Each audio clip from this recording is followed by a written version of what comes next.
Hello once again YouTube, Chris the Nightbringer here bringing you some StarMade today.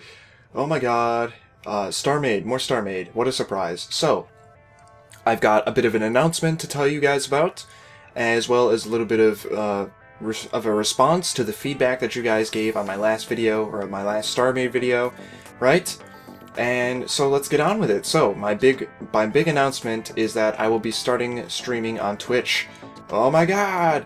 I will provide a link for my Twitch channel down below in the description of this video. Raiben set it up for me all of today that I'm recording this, and helped me get all of the stuff that I needed ready to go for Twitch, and I'll be making the little imagery for my channel tonight so that you guys can see some really cool Twitch streaming tomorrow. So I will provide a link to Raiben's channel, his YouTube channel, as well as his Twitch channel in the description below as well, simply because he helped me out, and I think that's really nice of him because he didn't have to.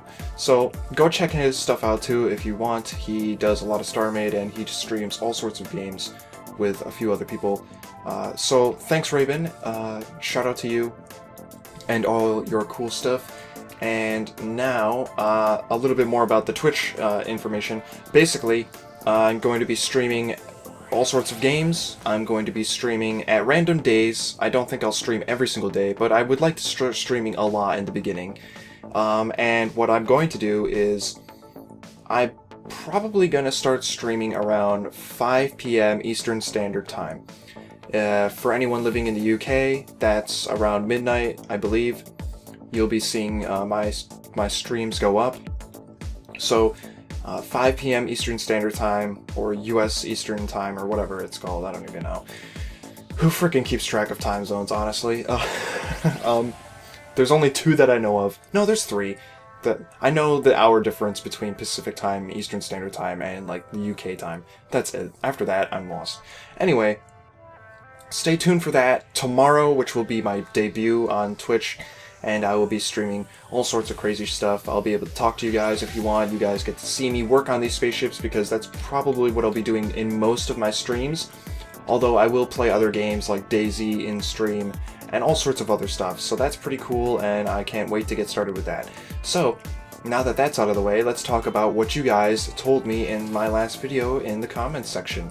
So essentially, what you guys want is, you still want StarMade, you still want Minecraft, you still want me to play other games, and that's awesome. So based on your responses, I've determined what I'm going to do in terms of StarMade,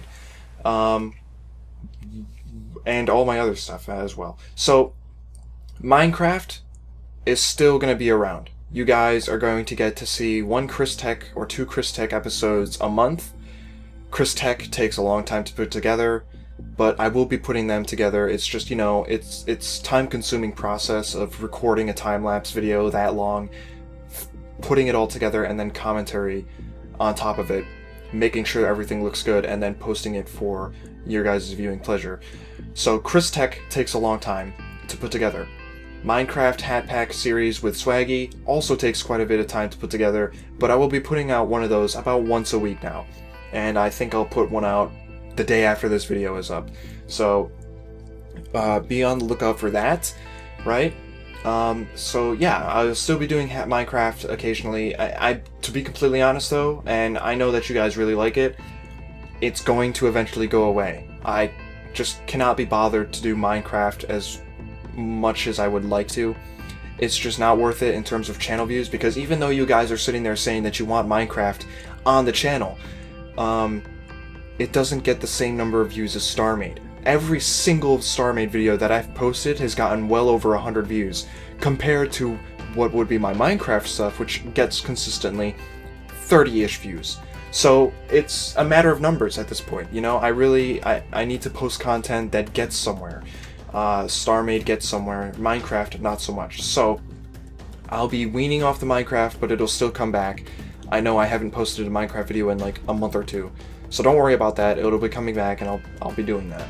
I still have plenty of stuff to post. So, I'll be doing other videos as well, but for the most part, you guys want to see StarMade time-lapse videos and stuff like that. So I'll be trying to post a time-lapse video in StarMade once a week with commentary over it, and you guys get to see me build a ship instead of talk about it, or build a ship and talk about it instead of just talk about it. I will still do update videos like the one I'm doing right now. I'll be talking about StarMade stuff in a moment.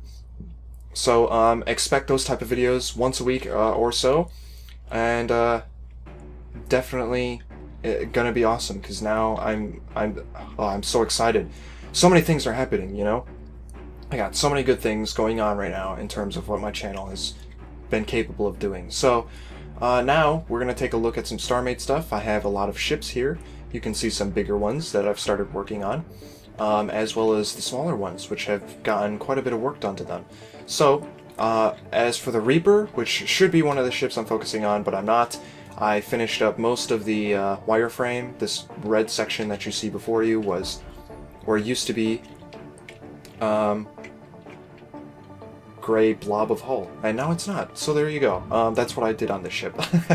I don't know how much I did on the probe in my last video, but I've gotten the engines a little bit worked on. I've done a little bit to the cockpit, and now the next step is to sort out this mess of a hull, because it's, as you could tell, asymmetrical and it looks a little funky. If I come down here though, this is what I've been focusing mostly. I finished the hull, or the wireframe for the breacher, right? So now I'm ready to start filling it in, but I ran into a problem, and I found out the solution, or the reason why this problem was occurring. Essentially, what I need to do is I need to take the core, right, and I need to place it into the ship at a proper location, so that I know where the capsule is going to be. Because as you all know, I put the core in the capsule because the capsule is what flies the ship. And the problem with that is SMEdit does not allow that type of ability right now. You cannot do that with SMEdit because it cannot get the information from StarMade that it needs because of a change that Schema has made to the game. And for whatever reason Schema did, I don't know, and frankly I don't really mind so much, because in the end I have to replace a lot of this hull, and I have to fill in pretty much all of the hull. You know, this is just a wireframe, so I know where things go. And it's not representative of the actual colors of the ship, so that I can get an understanding of where structures are on the ship. I just, you know, it's just there so I know where things go. So it's entirely okay for me to start a new ship and start building it again with a new core in the proper place. So I'm going to come in here and show you what I've accomplished so far. And essentially you'll notice that this is a nicely detailed little section for the core. I love putting in these details. Look down here. There's a red light, but where is it coming from? You don't get to see where the red light comes from. See, I think that type of stuff is important because I didn't know what the inside of a Minmatar ship looked like. So I was like, how could I find out what the inside looked like? So I went into EVE Online, and they have captain's quarters for each of the types of stations. And I went into a Minmatar station, and I went inside of the captain's quarters, and I got a really good feel for how these Minmatar ships are going to look on the insides. There's going to be a lot of metal meshes, there's going to be gray and black flooring, right, with meshes built in. There's going to be grills everywhere, there's going to be black and gray and brown walls and ceilings. There's going to be mesh panels hanging from the ceilings. There's just all sorts of crazy stuff inside a Minmatar ship. It's entirely there for function. They don't even really give a shit about covering it all up. There's going to be exposed machinery everywhere, and it's going to look like a very industrial ship, and it is awesome. In one section of the captain's quarters, I saw a red light glowing from some sort of piping area, but you couldn't tell where the red light was coming from, so I kind of put that design in my ship.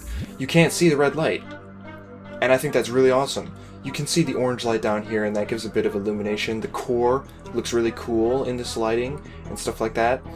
I should probably turn on bump mapping because I haven't actually done that, but basically this is the actual cockpit that you would be flying at if you weren't in the core.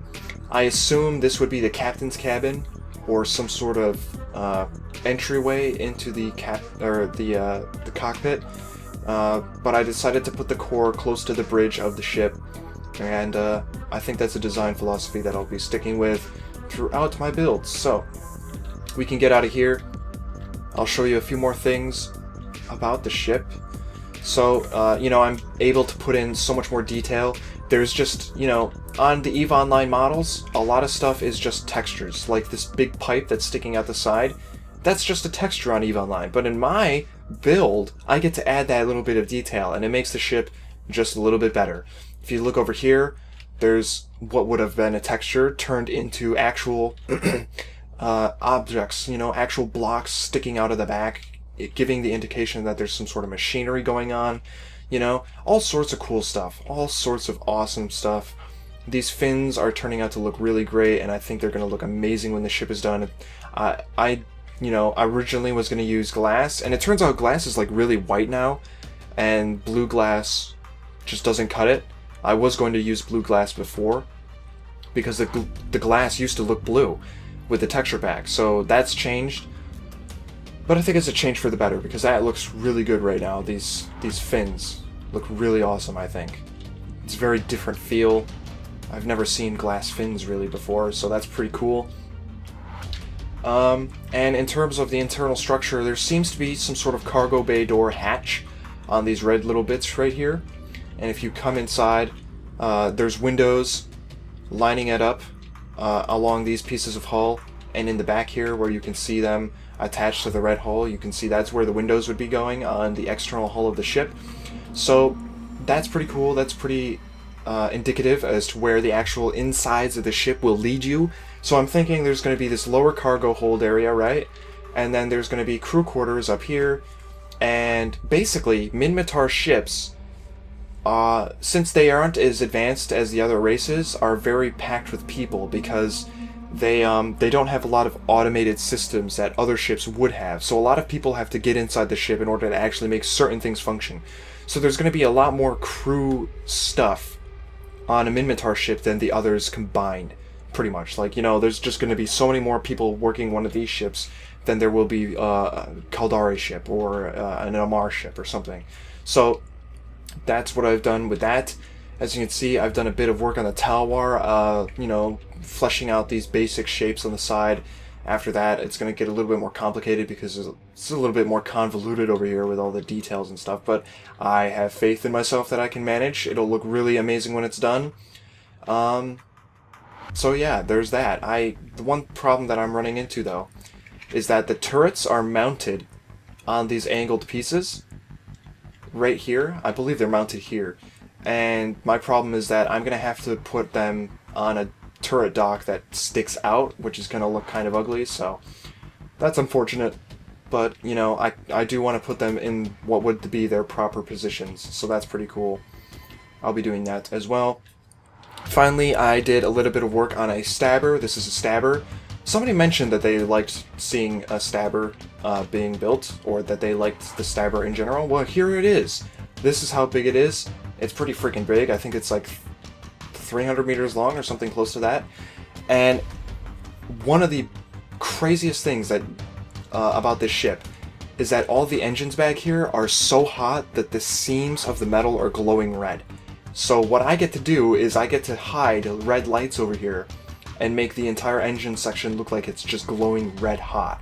And that's going to be really awesome, because I've never seen... I mean, I've probably seen something like that before, but it's just going to be a neat little trick that I get to try out with this ship in particular. It's got some crazy hot glowing red engines. Over here we have a Cyclone, and I'll be honest, I wasn't really impressed with this ship to begin with, but now that I'm working on it, it is a pretty damn cool ship. It's a hammer. This thing looks like it could beat the shit out of you. And I am not kidding. Look at how crazy this thing is. Even though it has all these fins on the front, these are more of the glass fins on the front here that you're looking at, it just looks heavy. It looks kind of it looks like a tack hammer or something, you know? Like if you looked at it from the top, it looks like those are nails sticking out the side of a hammer or some sort of baseball bat, you know? It's just crazy. Why would nails stick out of a hammer? Why did I say that? I meant attack bat, not attack hammer. Attack baseball bat or something. Nail bat. Anyway, it's got a drone bay. Crazy little drone bay right here, which is kind of cool. And, you know, this is an engine with a turret mount in the back. It's just got all sorts of cool stuff. And there's so much detail I can throw into this thing that it just doesn't exist on the models from EVE Online because they use textures to convey this detail. Sure, they do have a lot of these actual bits protruding off the side, but when I see something, I get to decide whether or not, you know, there's a layer there that I'm going to be adding to the actual structure of the ship. So this thing is going to look freaking awesome when it's done, and I can't wait to work on it more, as well as the rest of these ships. So I suppose you can expect the next video to be a time-lapse video of me working on something. I'll probably finish the external hull for this ship in a time-lapse video. I think that's reasonable to assume. I think you guys should expect that. And yeah, I'm excited for where this is going. And as last reminder, go down into the description of this video, check out my Twitch and follow me, and set it up so that you get email alerts, and then get email alerts sent to your phone so that you can immediately know when I'm streaming, because that's what I do, and it's really awesome because as soon as somebody starts streaming, I know and I can join in on that fun. So yeah, you guys should do that. Totally subscribe or follow me on Twitch, whatever. And damn, I'll see you guys next time. Let me get a nice shot of a big, beautiful ship over here. Have a nice day, everyone.